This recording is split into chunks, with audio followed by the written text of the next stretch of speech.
राधे राधे, जय श्रीमन नारायण, हरे कृष्णा। आपके अपने YouTube चैनल प्रेम भक्ति में आप सभी का तहे दिल से स्वागत है। और आज हम सुनेंगे जीवित पुत्रिका व्रत की कथा। तो चलिए कथा को शुरू करते हैं और कथा को सुनते हैं। जितिया का व्रत आश्विन मास के कृष्ण पक्ष की अष्टमी तिथि को मनाया जाता है और यह व्रत जो है वो पितृपक्ष के महीने में ही आता है। तो चलिए कथा को शुरू करते हैं। एक विशाल पाकड़ के पेड़ पर एक चील रहती थी। उसे पेड़ के नीचे एक सियारन भी रहा करती थी। दोनों पक्की सहेलियां थीं।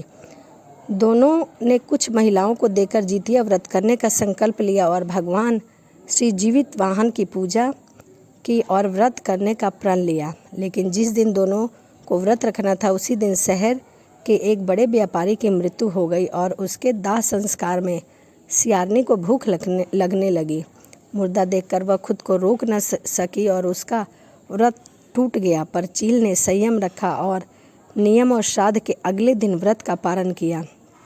उससे पहले उसने कुछ भी न खाया और न ही पिया। फिर इस जन्म में वह मर गई। अगले जन्म में वो दोनों सहेलियों ने ब्राह्मण परिवार की पुत्री के रूप में जन्म लिया। उसके पिता का नाम भास्कर था। चील बड़ी बहन बनी और सियारनी छोटी बहन के रूप में जन्मी। चीलनी का नाम शीलवती रखा गया। शीलवती की शादी बुद्धिसेन के साथ हुई, जबकि सियारनी का नाम कपूरावती रखा गया और उसकी शादी उस नगर के राजा मलाय केतु से हुई। भगवान जीवित वाहन के आशीर्वाद से शीलवती के 7 बेटे हुए, पर कपूरावती के सभी बच्चे जन्म लेते और तुरंत ही मर जाते। कुछ समय बाद शीलवती के 7 पुत्र बड़े हो गए और वे सभी राजा के दरबार में काम करने लगे। कपूरावती के मन में उन्हें देखकर ईर्ष्या की भावना जाग गई। उसने राजा से कहकर उन सभी बच्चों के सिर को कटवा दिया। उन्हें 7 नए बर्तन मंगवाकर उसमें रख दिए और लाल कपड़े से ढककर उसकी माँ के पास भिजवा दिया, यानी शीलवती के पास भिजवा दिया।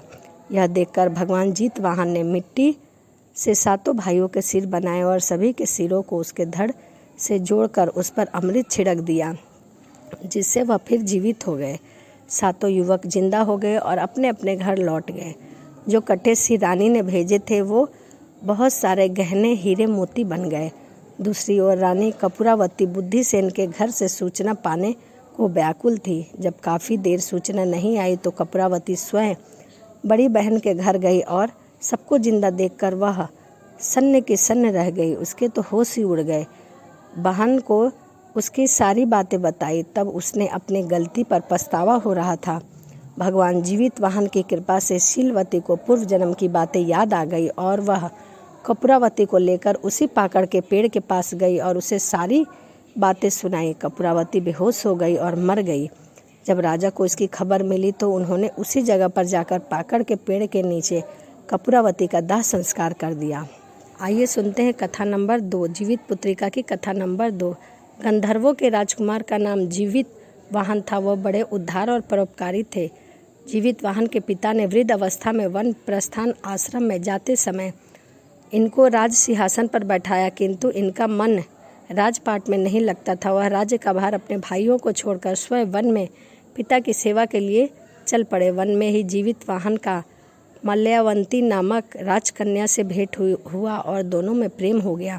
एक दिन जब वह वन में भ्रमण करते हुए जीवित वाहन काफ़ी आगे चले गए, तब उन्हें एक वृद्ध महिला विलाप करती हुई देखी। पूछने पर वृद्ध महिला ने रोते हुए बताया कि मैं नागवंश की स्त्री हूँ। मुझे एक ही पुत्र है। पक्षीराज गरुड़ के कोप से मुक्ति दिलाने के लिए नागों ने यह व्यवस्था की है। वे गरुड़ को प्रतिदिन भक्षण हेतु एक युवा नाग सौंपते हैं। आज मेरे पुत्र शंखचूंड की बलि का दिन है। आज मेरे पुत्र के जीवन पर संकट है और थोड़ी देर बाद ही पुत्र विहीन हो जाऊंगी। एक स्त्री के लिए इससे बड़ा दुख क्या हो सकता है?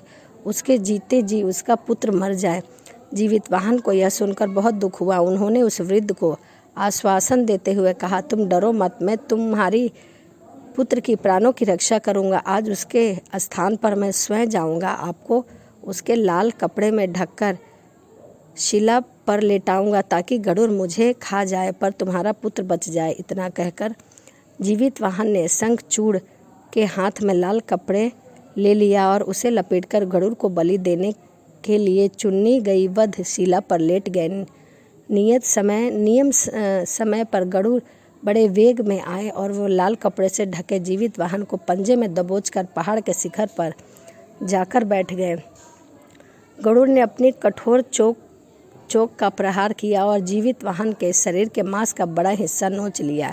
उसकी पीड़ा से जीवित वाहन की आंखों में आंसू बह निकले और वह दर्द से कहरा ही रहा था। तभी अपने पंजों में जकड़े प्राणी की आंखों से आंसू और मुंह से कहार सुनकर गरुड़ बहुत आश्चर्य में पड़ गए, क्योंकि ऐसा पहले कभी नहीं हुआ था।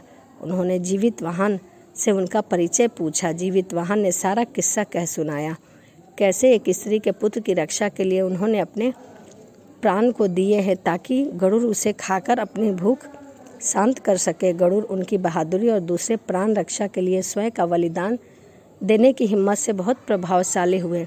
उन्होंने स्वयं पर पछतावा करते हुए कहा कि जो मनुष्य दूसरे के पुत्र की रक्षा के लिए स्वयं की बलि दे रहा है, और मैं हूँ जो देवों का संरक्षण में हूँ परंतु दूसरों की संतान का बलि ले रहा हूँ। उन्होंने जीवित वाहन को मुक्त कर दिया और गरुड़ ने कहा, हे उत्तम मनुष्य, मैं तुम्हारा भावक और त्याग से प्रसन्न हूँ। मैंने तुम्हारे शरीर पर जो घाव किए हैं उसे ठीक कर देता हूँ।